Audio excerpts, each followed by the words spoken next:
નમસ્કાર, આપ જોઈ રહ્યા છો નેશન પ્લસ ન્યૂઝ. હું છું આપની સાથે હેતલ ભગત. વડોદરાની એમએસ યુનિવર્સિટીના હંસા મહેતા લાઇબ્રેરીના ગ્રંથપાલ ડોક્ટર મયંક ત્રિવેદીને આગામી તારીખ 26 થી 29 મે દરમિયાન રશિયાના ઉદ્મૂર્ત રિપબ્લિકના ઇજેવસ્કમાં યોજાનારી 29મી ઓલ રશિયન લાઇબ્રેરી કોંગ્રેસની વાર્ષિક પરિષદમાં ભાગ લેવાનું આમંત્રણ મળ્યું છે, જે યુનિવર્સિટી અને ગુજરાત માટે ગૌરવપ્રદ છે. વડોદરાની એમએસ યુનિવર્સિટીની હંસા મહેતા લાઇબ્રેરી વિદ્યાર્થીઓ માટે આશીર્વાદરૂપ છે. અહીં 17મી સદીના દુર્લભ જૂના પુસ્તકો અને બાઉન્ડ વોલ્યુમ્સ મોબાઈલ રેક દ્વારા 1.50 લાખથી વધુ પુસ્તકોનો સંગ્રહ સચવાયેલો છે, જેમાં Baroda collection, administrative report, foreign research, Gaekwad પરિવાર જીવન ચરિત્ર, રેફરન્સ અને રેર બુક્સ સમાવિષ્ટ થાય છે, જે વિદ્યાર્થીઓને અભ્યાસ, સંશોધન, સ્પર્ધાત્મક પરીક્ષા માટે ખૂબ ઉપયોગી થાય છે. આ પુસ્તકાલયના ગ્રંથપાલ ડોક્ટર મયંક ત્રિવેદીને આગામી તારીખ 26 થી 29 મે દરમિયાન રશિયાના ઉદ્ભૂત રિપબ્લિકના ઇજેવસ્કમાં યોજાનારી 29મી ઓલ રશિયન લાઇબ્રેરી કોંગ્રેસની વાર્ષિક પરિષદમાં ભાગ લેવાનું આમંત્રણ મળ્યું છે, જે યુનિવર્સિટી અને ગુજરાત માટે ગૌરવપ્રદ છે. તેઓ શ્રીમતી હંસા મહેતા લાઇબ્રેરી અને એમએસ યુનિવર્સિટીના વિઝન, સિદ્ધિઓ અને પહેલ રજૂ કરશે. સાથે પુસ્તકાલય કાર્ય અને વૈશ્વિક જ્ઞાન આદાન પ્રદાનમાં તેમના યોગદાન પર પ્રકાશ પાડશે. આ યુનિવર્સિટી મહારાજીરાવ સયાજીરાવ ગાયકવાડની એક દેન છે. વડોદરાને અને વડોદરાના આસપાસના જે પણ વિદ્યાર્થીઓ છે તે અહીંયા આવીને આ લાઇબ્રેરીમાં ભણી શકે છે, અને જેને પણ પીએચડી માટે, રિસર્ચ માટે જે પણ બુક્સની જરૂર હોય છે તે બધી અહીંયા ઉપસ્થિત છે. તો અહીંયા બહુ બધી ફેસિલિટીઝ છે. સો લાઇબ્રેરીની તો આમના બધાથી વધારે જરૂર પડે છે લોકોને, એટલે વિદ્યાર્થીઓને. તો અહીંયા બધા આવીને બેસીને વાંચી શકે છે અને ઘણી સારી ફેસિલિટી આપી છે.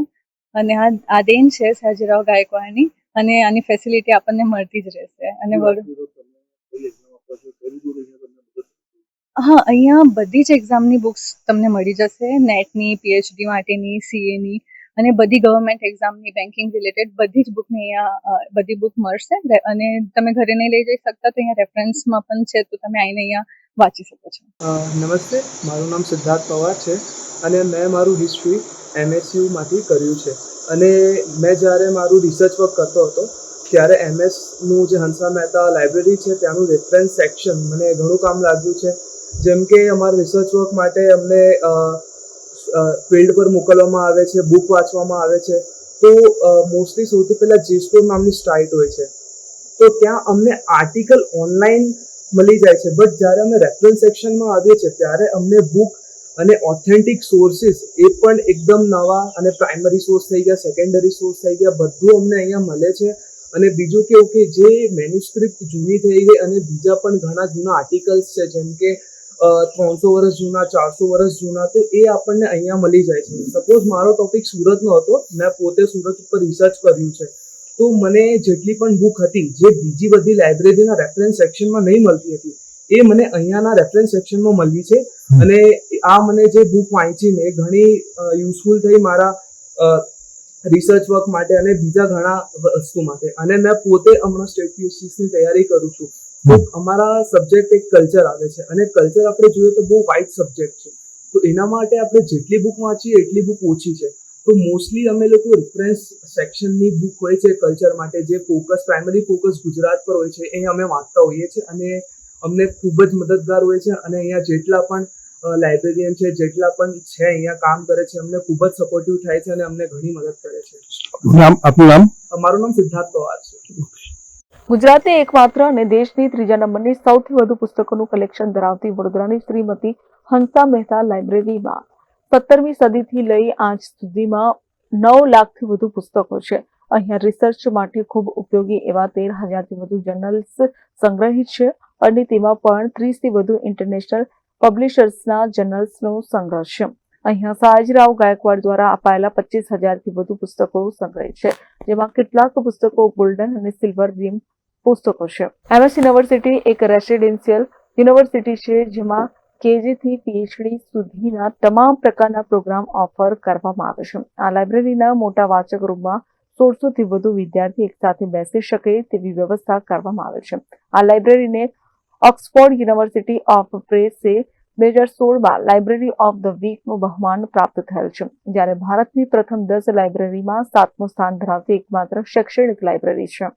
ભારતની ખ્યાતનામ યુનિવર્સિટી લાઇબ્રેરી હંસા મહેતામાં આ લાઇબ્રેરીની વાત કરીએ તો ભારતની જે 1000+ યુનિવર્સિટી લાઇબ્રેરીઝ છે એમાં કલેક્શન પોઈન્ટ ઓફ વ્યૂથી ત્રીજી સૌથી મોટા નંબરની મોટી લાઇબ્રેરી છે. એટલે પહેલા BHU આવે છે, બીજી દિલ્હી યુનિવર્સિટી છે અને ત્રીજી આપણી યુનિવર્સિટી છે. એ બહુ ગૌરવની વાત છે.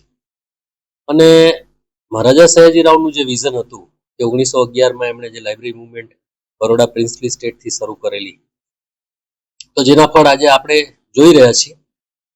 રહી વાત 29th રશિયન લાઇબ્રેરી કોંગ્રેસમાં મને આમંત્રણ મળવાની, તો આ વસ્તુ ફક્ત મહારાજા સયાજીરાવ યુનિવર્સિટી કે ગુજરાત માટે ગૌરવની વાત નથી, પણ સમગ્ર દેશ માટે ગૌરવની વાત છે.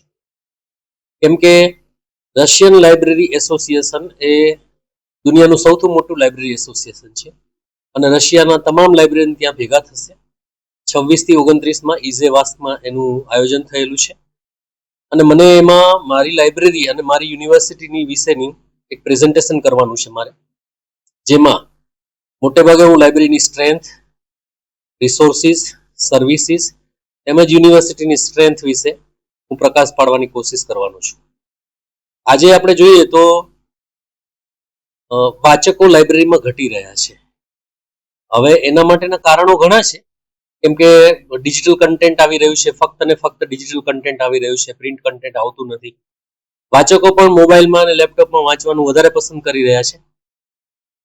એટલે કસ્ટમર્સના પ્રકાર બદલાયેલા છે. આજે instead of print users, digital users એટલે કે વર્ચ્યુઅલ યુઝર્સ અમારી લાઇબ્રેરીમાં ખૂબ વધેલા છે. અને આપને જણાવતા મને આનંદ થાય છે કે આ લાઇબ્રેરીની મહિનાની હિટ્સ હંસા મહેતા લાઇબ્રેરીની વેબસાઇટની 1 લાખથી વધુ છે. એટલે આપણે આ લાઇબ્રેરીમાં 1 લાખથી વધારે વર્ચ્યુઅલ યુઝર્સ આ લાઇબ્રેરીના રિસોર્સિસનો લાભ લઈ રહ્યા છે. ફિઝિકલ યુઝર્સ તો આવે જ છે ઓફકોર્સ, પણ સાથે સાથે વર્ચ્યુઅલ યુઝર્સ પણ સાયમલ્ટેનિયસલી આવે છે.